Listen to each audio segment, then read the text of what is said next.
Hey guys, and welcome back to this channel. In this video I'll be showing you guys how you can basically mask an image on Google Slides. So go to insert image. You can either upload from computer or search the web.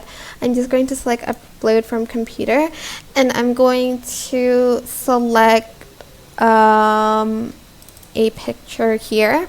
Then I'm going to select this crop image button and kind of hover over it, and as you can see there's an arrow pointing down, so you're going to select it, go to shapes and select the mask you want. I'm just going to choose a simple circle for it. Actually, I'm just going to choose this heart, and you can kind of shape it into heart.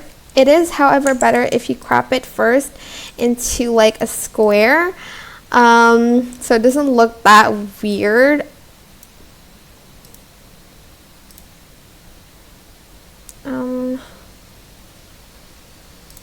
I'm just going to leave it, and then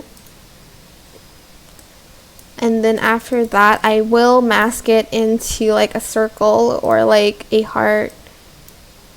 But that is basically how you can mask a picture in Google Slides. Hope this tutorial was helpful for you guys. Don't forget to like, comment, share. Also subscribe to this channel if you haven't done that already. If you have any questions, just leave it in the comment section down below. Thank you so much for watching. Bye!